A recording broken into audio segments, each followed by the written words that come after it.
I'm Kelly Worthman in the CBSN Denver studio. With summer inching closer, so does another wildfire season here in Colorado. We all remember the historic and devastating fires that tore through much of our state's high country last year.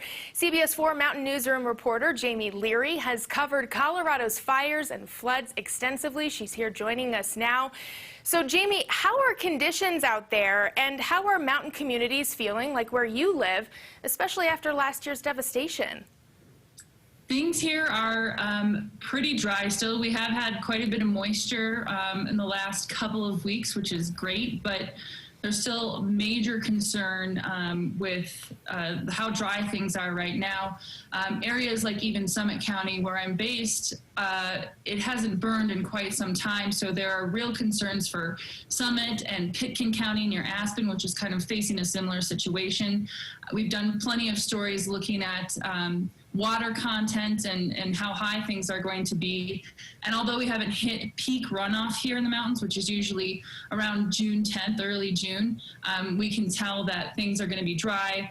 Reservoirs are going to be below capacity, and we're probably looking at water restrictions in many counties across the state, not just here in the high country. So nerves are definitely high and people are on alert right now. Sure. Well, in April, you were among the few who got a first-hand look, or first look even, at Hanging Lake after it thankfully and perhaps miraculously survived the Grizzly Creek fire up there. I'm curious, Jamie, what was that like to see that up close, and perhaps what should visitors expect as they're now allowed back to that popular spot? Well, first of all, it was pretty incredible to be there on just a media tour when there weren't crowds there, because that's something that you'll expect to see again, especially as restrictions loosen here. But the most incredible sight, obviously, was to see that burn scar and how close it came to Hanging Lake. And really, even the experts we spoke with were kind of dumbfounded as to how it did not reach Hanging Lake. Even right up to the trail, you could see the burn scar. There was nothing spared around Hanging Lake or in Glenwood Canyon for that matter, but the trails are great. There was a ton of work put into clearing the trails, making sure that any of the burned trees weren't at risk of collapsing around that trail. So they've done a lot of mitigation around there to make it safe for visitors.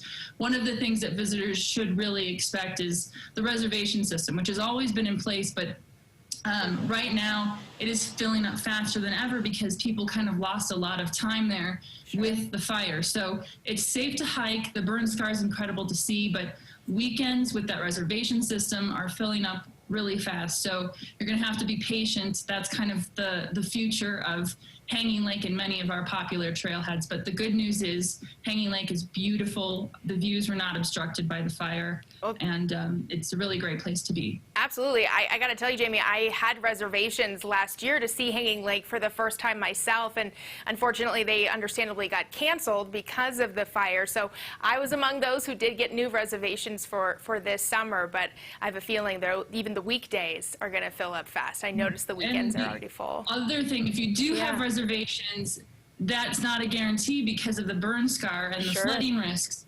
That trailhead could close, and then if things get worse, then they'll close the entire canyon.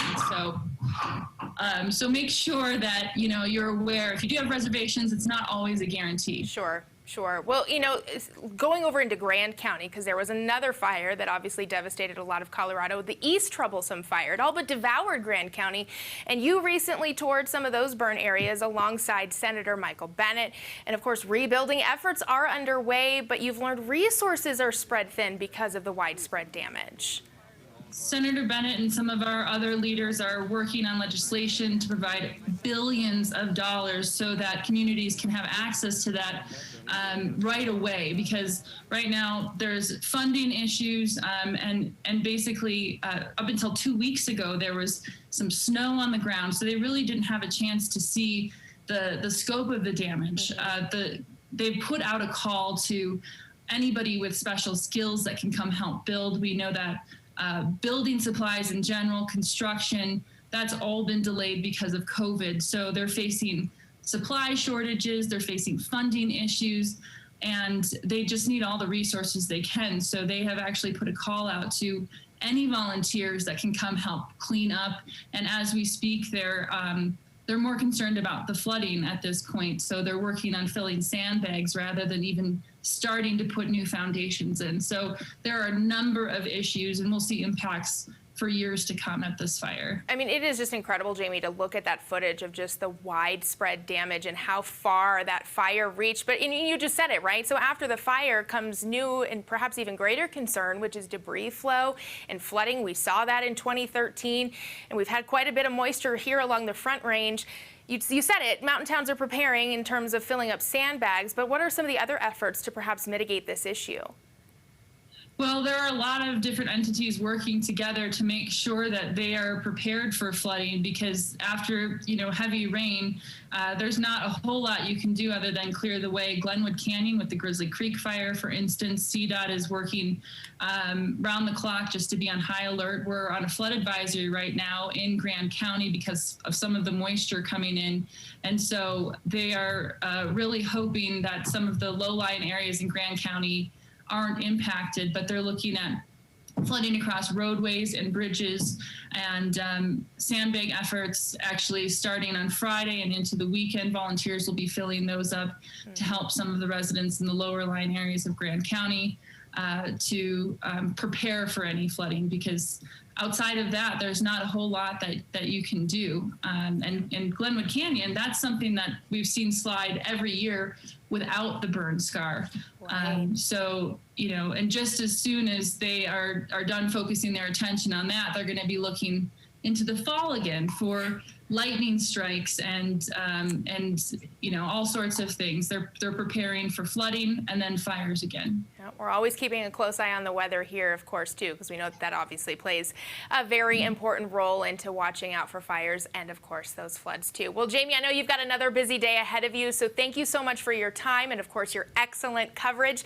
And you can find all of Jamie's reports on our website, cbsdenver.com.